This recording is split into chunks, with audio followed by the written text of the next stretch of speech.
Sir laddu దోషులు escape, SIT నివేదికలు రభసచాలన్న లెఫ్ట్లో, మరొక వైపు బెదిరింపులు ఉండవల్ల అవనియండి, లేకపోతే ఎవరైతే దీని మీద మాట్లాడుతున్నారో వాళ్ళకి బెదిరింపులు.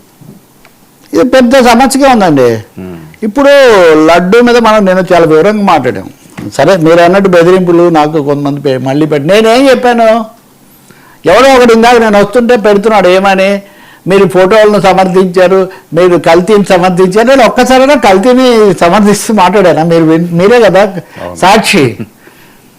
అవును, ఏ రోజు లేదు. ఒక్కసారి కూడా సమీక్ష, ఒక్కసారి కూడా ముగ్గురికి భాగస్వామ్యం ఉంది, 3 సహాయముల్లో జరిగింది, వాళ్ళ మీద తీసుకోండి అనే చెప్తున్నా. అందరూ జరిగిందా లేదా అని కూడా మీరు డిమాండ్ చేశారు. అది చెప్పాలి కదా, కల్తీ జరిగిందా లేదా అసలు అని. మొదట్లో చెప్పాను జరిగిందని మీరు చెప్తున్నారు. ఇప్పుడు జరిగిందని మీరు చెప్తున్నారు. ఒకటే కదా 2024 జూలైలో వచ్చిన ట్యాంకర్ వెనక్కు పంపితే 2024 ఆగస్టులో మళ్ళీ వెనక్కు తీసుకున్నారు కదా, తీసుకున్న శాంపిలే కదా ఇప్పుడు వచ్చింది. కాబట్టి దానికి బాధ్యత అడిగితే తిట్టుకుంటే లేదా పోస్టులు పెడితే ఏమవుతుంది సార్, ఆ విషయం పక్కన పెడతాం. అది ఇంకోటి వైసీపీ కూడా మీరు దీనికో సంబరాలు చేసుకుంటే ఆనందపడిపోవాల్సిన అవసరం లేదని కూడా మీరు ప్రశ్నించారు. అంతే కదా, నేను రెండు చెప్పాను. మీరు కల్తీ జరిగింది 3 ఏళ్ళు 2022లో మీరు ఆ నివేదికను పక్కన పెట్టారు వచ్చినా అని చెప్పాను. అలాగే వైష్ణవి డైరీ, యాప్ డైరీ ఇట్లాంటి వాళ్ళని 2016లో అనుమతించారు. మూడు ఘట్టాల్లో జరిగినవి చెప్పకూడదండి. మాకు ఇప్పుడు ఎట్లుందంటే మీరు మమ్మల్ని బలపరచాలి లేదా వాళ్ళని బలపరచాలి, కానీ మీరు ఒక వాస్తవిక దృష్టి తీసుకోకూడదని. న్యూట్రల్ క్వశ్చనే లేదండి. న్యూట్రల్ అంటే ఎవరికి ఏం చెప్పకుండా ఉండేవాళ్ళు. నేను న్యూట్రల్ కాదు, నేను ఎవరెవరి మీద నా మీద సహా విమర్శలు ఏమైనా ఉంటే అవి చేయాలని చెప్పేవారు. నేను ఇప్పుడు ఒక మాట మీరు ఇందాక అడిగినట్టుగా ఓకే, ఈరోజు చాలా కాలం తర్వాత రాజకీయ పక్షాలు ఈ విషయం మీద వామపక్షాలన్నీ కలిసి ఈరోజు విజయవాడలో వాళ్ళు ప్రెస్ మీట్ పెట్టి అందరూ మాట్లాడారు. ఎన్ని రోజులు ఈ లడ్డు గొడవ చేస్తారు మీరు? సిట్ ఒకటి వేశారు, వాళ్ళ రిపోర్ట్ ఇచ్చారు. ఆ సిట్ రిపోర్ట్ బయట పెట్టండి. ఆ సిట్ రిపోర్ట్లో ఏముందో మీరు ఆ చర్యలు తీసుకోండి అడ్మినిస్ట్రేషన్ మీద. రెండోది, చేసిన వాళ్ళలో 99% హిందువులైనప్పుడు ఇది హిందువులకు వ్యతిరేకంగా చేసిన కుట్ర అంటే ఎలా కుదురుతుంది? అంటే హిందువులకు వ్యతిరేకంగా కుట్ర చేశారా? ఇప్పుడు అది పరకామని మఠాధిపతి ప్రతినిధి వచ్చి ఇక్కడ చేశాక ఏమంటుంది?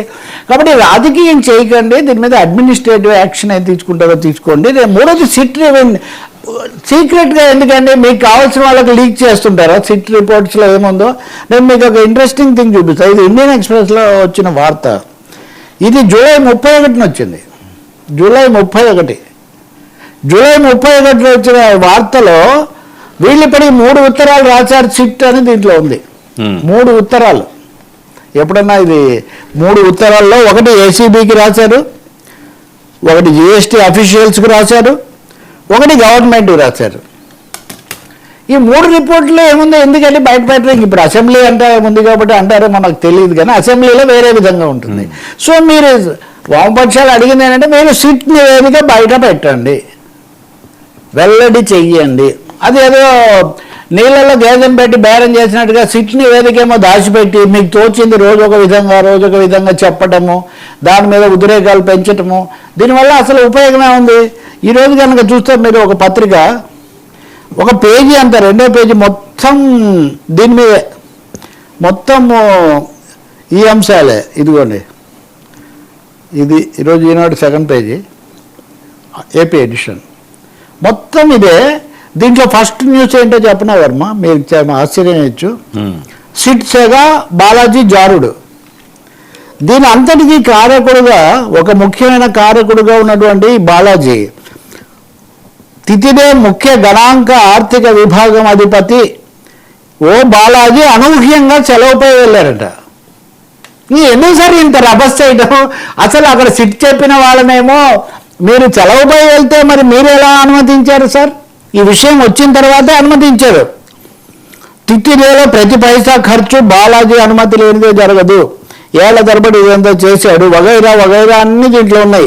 నెయ్యి కొనుగోలు కమిటీలో కీలక సభ్యుడిగా ఉన్న ఈయన నిబంధనలను సడలించి కారణమయ్యారని సిట్ ప్రాథమికంగా నిర్ధారించింది. ఈ నేపథ్యంలో ఈ క్రమంలో ఆయనపై చర్యలు తీసుకోవాలని ప్రభుత్వానికి రాసింది. ఈ నేపథ్యంలో బాలాజీ తీసుకున్న సుదీర్ఘ సెలవు ఇప్పుడు అసలు ఎందుకు ఇచ్చారు? అంటే బయట ఎంత రభస్ చేస్తే ఏం సార్ కారణమైనటువంటి ఇంకెవరో క్షమాపణ చెప్పారని ఆ వార్త అంత పెట్టారు. వాళ్ళు ఏం చేశారు అంటే మీకు కన్ఫెస్ చేసిన వాళ్ళదేమో చెప్తున్నారు. ఇలాంటివి ఎంతమంది అంటే ఇప్పుడు అనిల్ కుమార్ సింఘాల్ అది పొద్దున వాళ్ళు కూడా అడుగుతున్నారు, బదిలీ మీద పంపించిన యాక్షన్ అది, లేదా జిఏడికి సరెండర్ చేయడం అది యాక్షనా? అంతకుముందు నా విజయ్ ఇంకా చాలామంది వాళ్ళు అరెస్ట్ చేసి వీళ్ళని ఎందుకు పంపిస్తున్నారని నేను అంటుంది ఏంటంటే, జరగాల్సిందంతా జరిగిపోయి దోషులందరూ అక్కడ చక్కగా ఎస్కేప్ అయిపోతుంటే గ్రేట్ ఎస్కేప్ లాగా మనము అమాయకుల్లాగా ప్రజలను కూర్చోబెట్టి వాళ్ళ మీద ఇది చేయటము, కాస్త అన్ని లోతుగా సమీక్షించండి, ఉన్నట్టు చేయండి. ఇంకా ఇది కాకుండా నెయ్యి కల్తీపై ముందే చెప్పిన ల్యాబ్ ఇవన్నీ చూసావా సుబ్బారెడ్డి అన్నీ అడగండి సార్. కానీ అందరినీ చేయాలి కదా. మరి సిట్ నివేదికలో ఉన్నాయని ఎందుకు పంపించారు, అసలు ఎందుకు కొనసాగించారు? 3 ప్రభుత్వాల్లో 3 కూడా కారణమే తెలీదు. ఇప్పుడు శ్రీశైలం, శ్రీకాళహస్తి, కాణిపాకం ఇక్కడంతా కూడా చేశారు అని చర్యలు తీసుకోండి. ఇప్పుడు శ్రీశైలం లాఠీ చార్జీ మీద భారీ ఎత్తున బీజేపీ అధ్యక్షుడు మాధవ్ కూడా మాట్లాడాడు. ఎందుకు జరిగింది ఆ పరిస్థితి మీరు ఏమైనా పరిశీలించి ఏం చేయట్లేదు. కాబట్టి ఒకటే దీన్ని ఏదో కమ్యూనల్ లేదా మత కోణం తీసుకొని ఎడతెగని చర్చగా చేసి రాజకీయమైనటువంటి ప్రయోజనాల వైపు వ్యూహాల వైపు నడపటం కంటే ఖచ్చితమైన కట్టుదిట్టమైన చర్యలు తీసుకోండి. మిగిలిన వాళ్ళైనా ఇప్పుడు ఇద్దరిని మీరే తప్పించారు అంతే కదా. ఒక ఆయన బదిలీ చేస్తే, ఒక ఆయనకి లాంగ్ లీవ్ ఇచ్చి పంపిస్తే, ఇంకా ఎంతమంది ఉన్నారు అసలు ఎవరెవరిని తేల్చింది సిట్టు చెప్పారు మీరు ఎక్కడ విన్నారా? You're very keenly following and conducting debates on it కదా. ఎందుకు government is not sharing the information? Assembly అంటే ఈరోజు సమావేశమైంది, అక్కడ కూడా ఇస్తారని నాకేం నమ్మకం లేదు, చెప్పలేదు ఇంతవరకు. క్యాబినెట్ సమావేశమైన తర్వాత అవన్నీ ఎందుకు బయట పెట్టలేదు. కాబట్టి bring out the SIT report before the people ట్రాన్స్పరెంట్గా. అప్పుడు ఎవరెవరి మీద ఉంది, వాళ్ళకి ఎవరితో సంబంధం ఉంది, ప్రజలు కూడా కంట్రిబ్యూట్ చేస్తారు కదా. ఈయన ఇక్కడ ఉన్నాడు, ఈయన అక్కడ చూసామని. కాబట్టి దీన్ని పెంచి ఇంకా 3వది మీరు అడిగింది ఉన్నవాళ్ళు అరుణ్ కుమార్ నిన్న అంబటి రాంబాబును పరామర్శించారు. ఓకే, రాజమండ్రి జగన్ వైఎస్ఆర్ దగ్గర మేమంతా కలిసి పనిచేసాము అందుకని వచ్చాను, ఆరోగ్యం బాగాలేక కొంచెం లేట్ అయింది అని వచ్చారు, బాగానే ఉంది. రాంబాబు ఇలా ఉన్నాడా, ఆయన ఏం పెద్ద ఫిర్యాదులు ఏం చేయలే నిజాన్ని, రాంబాబు కూడా ఏం చెప్పలేదని ఆయన చెప్పాడు. ఆ తర్వాత సహజంగా ఆయన 2 విషయాలు చెప్పాడు. ఈ కక్ష సాధింపు రాజకీయాలు అనేవి అదే మంచిది కాదు. రాంబాబు ఇల్లు తగలబెట్టిన వాళ్ళకేమో లేకపోతే అర్సన్కు పాల్పడిన వాళ్ళకేమో మీరు స్టేషన్ బెయిల్ ఇచ్చారు. అంటే తిట్టిన వాడికేమో జైలు, ఇల్లు తగలబెట్టిన వాడికేమో బెయిల్, అది కూడా స్టేషన్ బెయిల్. ఇది న్యాయం తలకిందులుగా ఉంది కదా. ఖచ్చితంగా మీరు చర్య తీసుకోండి, విచారించండి, ఇంకోటి చేయండి. కానీ అయిన దానికి కారణానికి ఇలా చెయ్యటం ఏంటి? తిట్టడం తప్పు, కానీ ఇంటి మీద దాడి చేయడం గంటల తప్పటి అది ఇంకా తప్పు కదా. ఈ ప్రశ్న ఒకటి వేసాడు. 2వది లడ్డూది, ఇది కూడా మాట్లాడాయని అడిగితే నిజంగా అంతమంది కోట్ల మంది తిని వాళ్ళ కుంభమేళ ఏదో ఎప్పుడో ఒకసారి జరుగుతుంది, తిరుపతిలో రోజు కుంభమేళ అన్నట్టు ఉంటుందని ఉత్తరాది వాళ్ళు అంటారు. అటువంటి చోట అన్ని లక్షల మంది తిన్నది ఆ లడ్డు గురించి అందరూ అది కలిపారు ఇది కలిపారని భయాందోళనలకు గురి చేయడం ఏం సరైంది? ఈ 2 మాటల్లో నిజానికి తప్పేముంది? వెంటనే మొదలు ఉండవాళ్ళని లేదా నాగేశ్వర్ను లేదా నన్ను అందరినీ కూడా కలిపేసి వీళ్ళంతా వచ్చారు. నేను చెప్పాను నా స్టాండ్ ఏంటో నేను క్లియర్గా ఇక్కడ కూర్చొని చెప్తున్నా. అంటే ఏంటనమాట, ఎవరేం విమర్శనాత్మకంగా మాట్లాడకూడదా? ఉండవాళ్ళు చెప్పిన దాంట్లో ఆయన చెప్పాడు తప్పని చెప్పండి, లేకపోతే ఆయన చెప్పింది తప్పు అయితే మీరు బయట పెట్టండి సిట్ నివేదిక, అప్పుడు అన్నీ తేలిపోతాయి కదా.